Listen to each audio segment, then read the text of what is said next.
Assalamualaikum warahmatullahi wabarakatuh.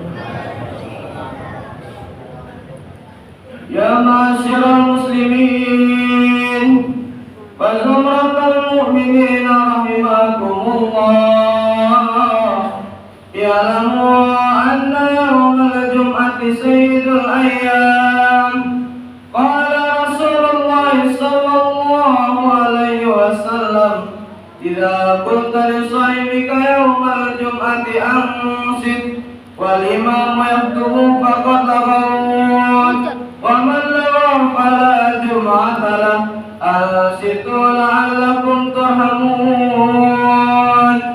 Jemaah salat Jumat yang dirahmati Allah Subhanahu wa taala, ketahuilah bahwasanya hari Jumat adalah sebaik-baiknya hari.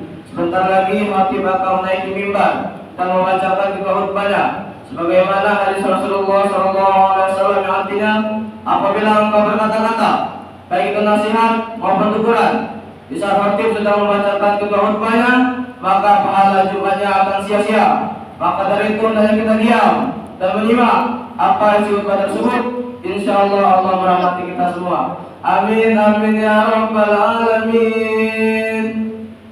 Allahumma salli ala Muhammad. Allahumma salli ala Sayyidina Muhammad.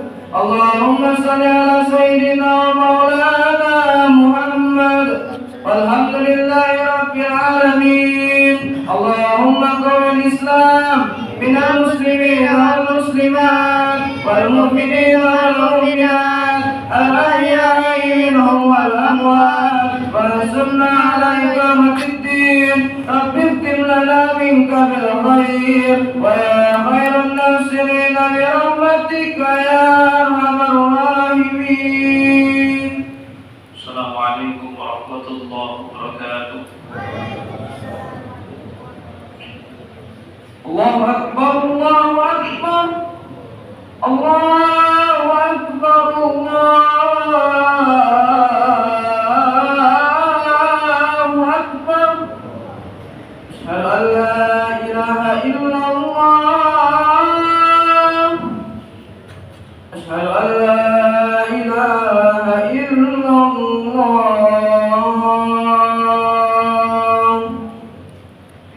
Asyhadu anna Muhammadar Rasulullah.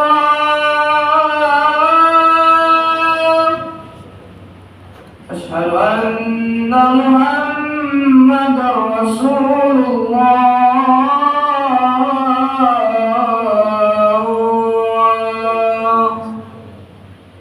Hayya 'alas shalah. Hayya 'alas shalah.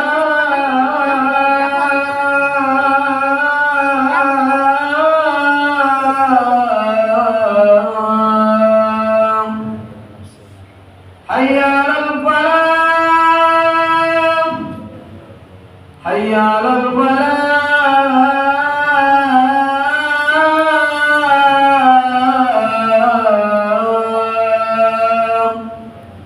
Allahu akbar, Allahu akbar. La ilaha illallah.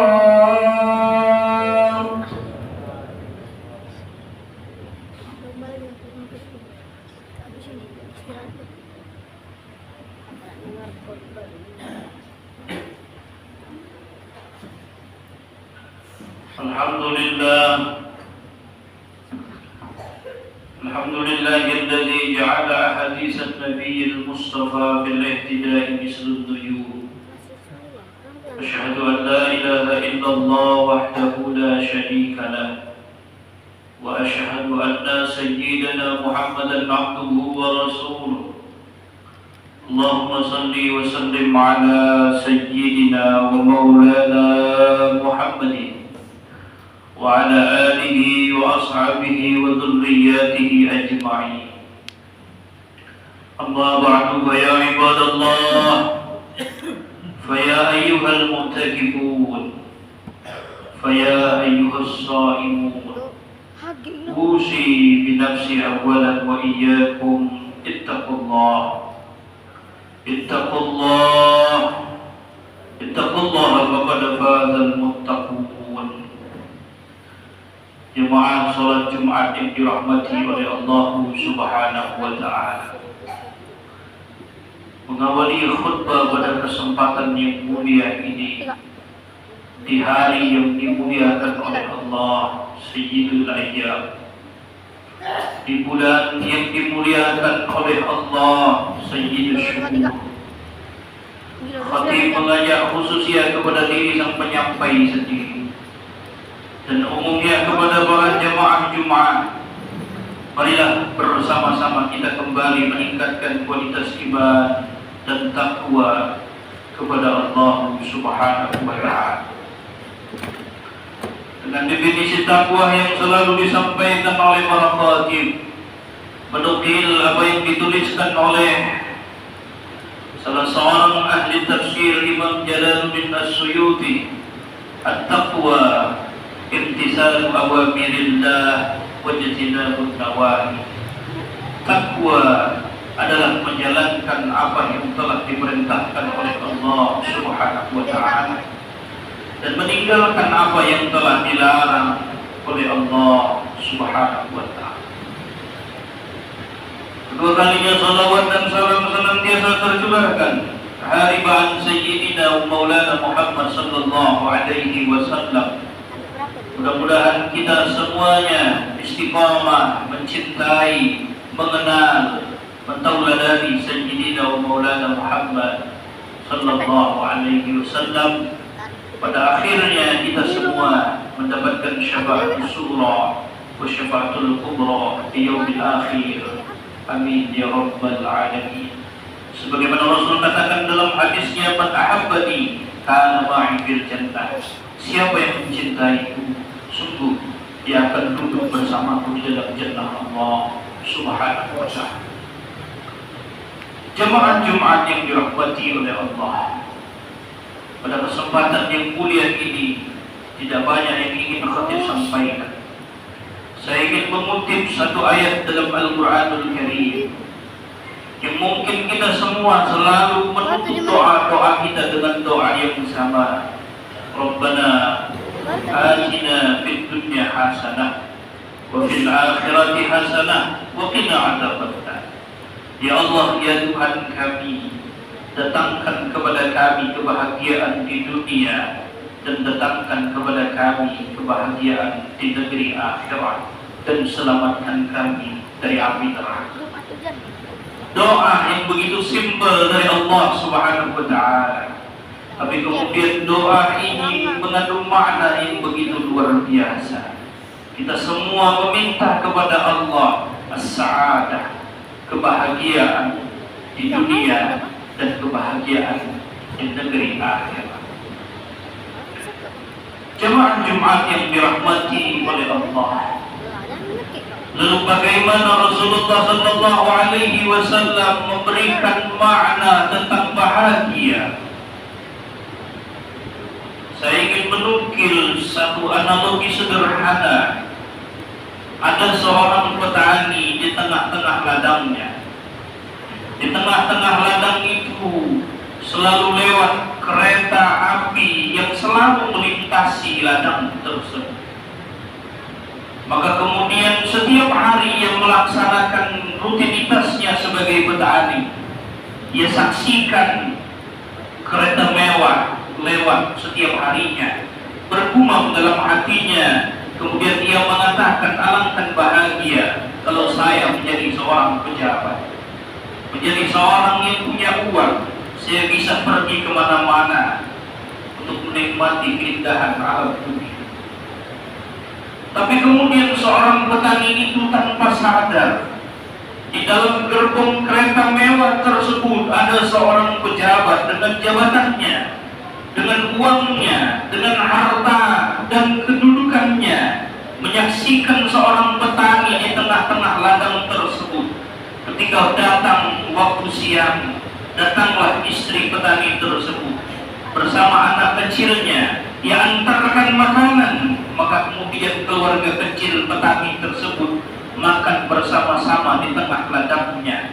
Bergumamlah seorang pejabat di dalam kereta tersebut, sambil mengatakan, alangkah bahagia kalau saya menjadi seorang petani.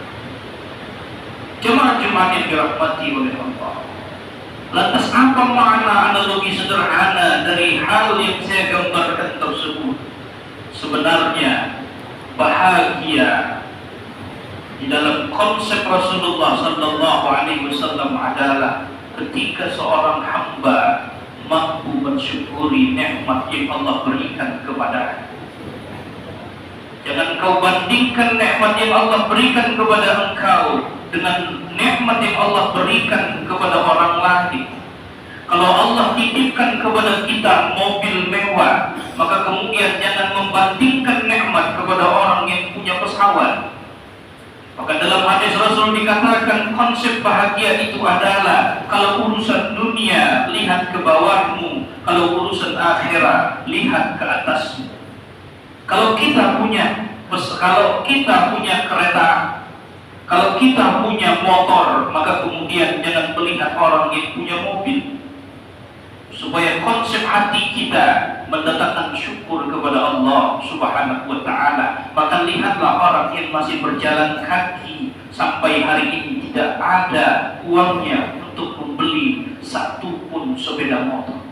Begitupun orang yang masih berjalan kaki, maka konsepnya ketika harus bahagia di dunia, maka lihatlah ke bawah. Kalau saya masih bisa berjalan, maka lihatlah dan saksikanlah orang-orang yang tidak mampu lagi melangkahkan kakinya di atas muka bumi ini.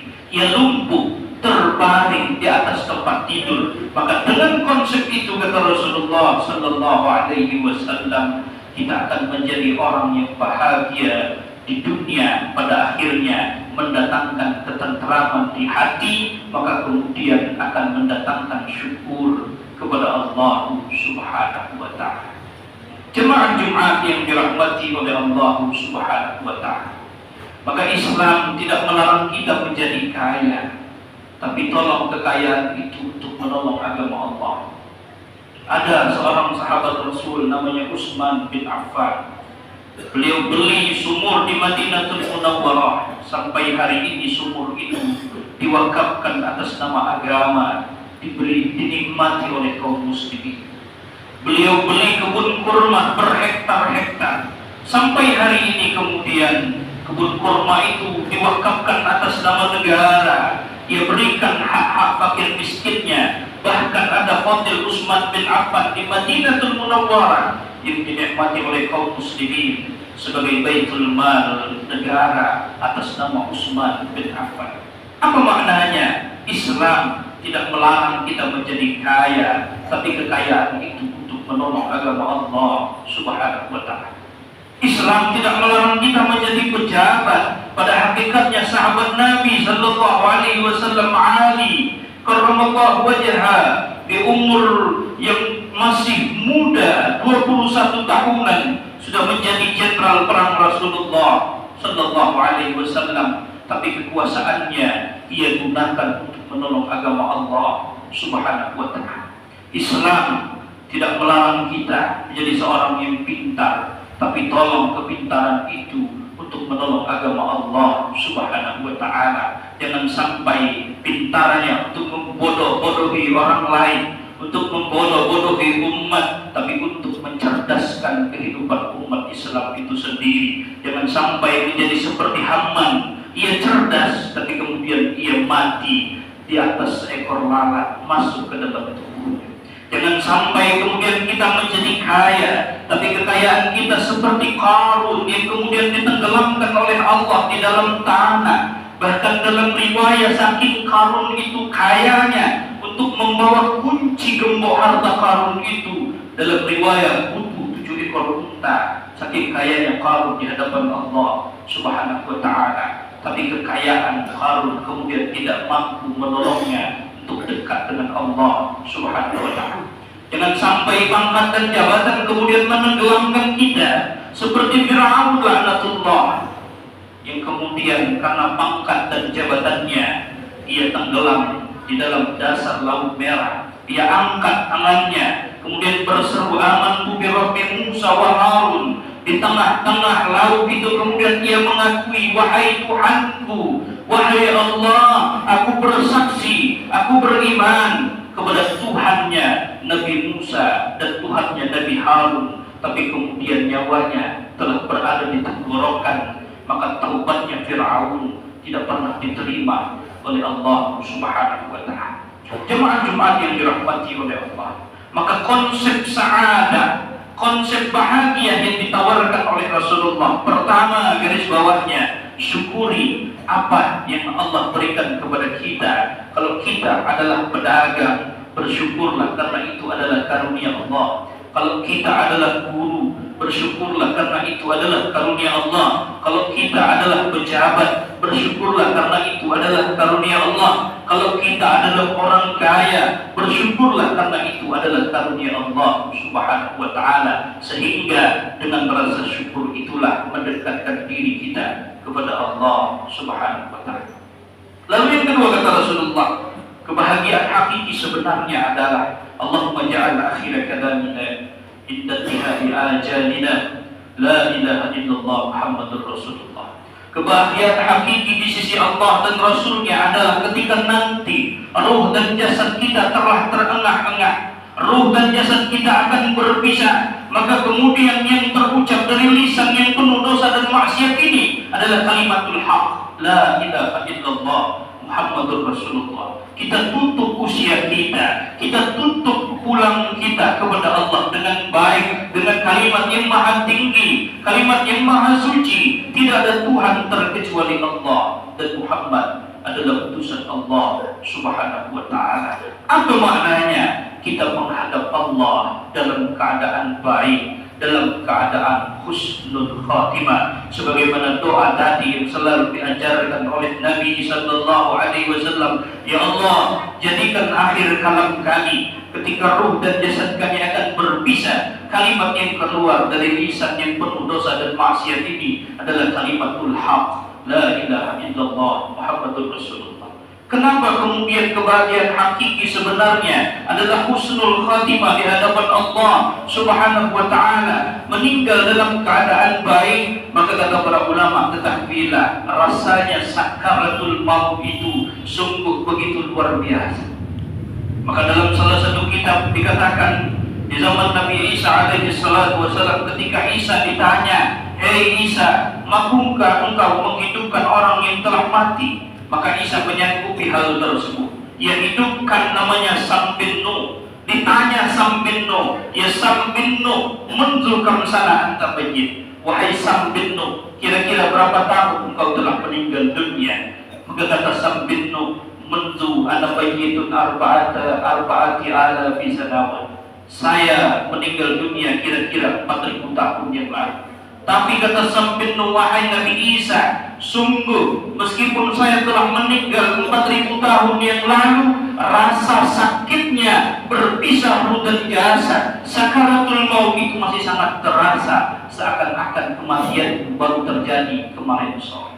Maka mudah-mudahan kita semua yang iman kepada Allah Subhanahu wa Ta'ala, dan kita semua yang istiqomah kepada ajaran Rasulullah sallallahu alaihi wasallam, pulang ke pangkuan Allah dalam keadaan husnul khatimah, menjadi orang yang bahagia di dunia dan di akhirat. Amin ya rabbal alamin. Inilah sekelumit khutbah singkat yang dapat kami suguhkan sebagai hidangan rohani pada kesempatan yang mulia ini. Mudah-mudahan pahala-pahala yang telah kita lakukan selama bulan Ramadan menjadi pahala yang diterima oleh Allah Subhanahu wa Ta'ala. Amin ya rabbal alamin. أعوذ بالله من الشيطان الرجيم.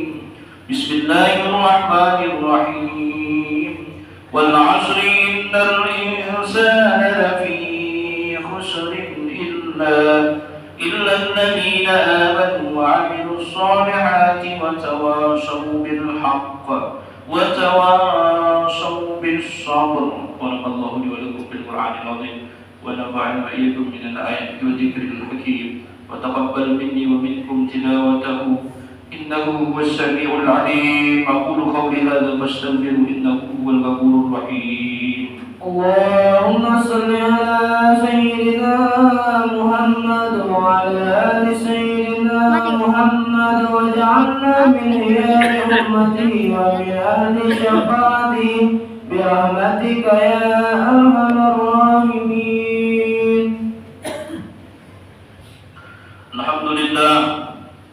الحمد لله الذي حرق القلوب بذكر الحبيب المحبوب مولانا محمد وشفيعنا محمد وقبلتنا محمد ونبينا محمد صلى الله عليه وسلم. أشهد أن لا إله إلا الله وحده لا شريك له وأشهد أن سيدنا محمدا عبده ورسوله.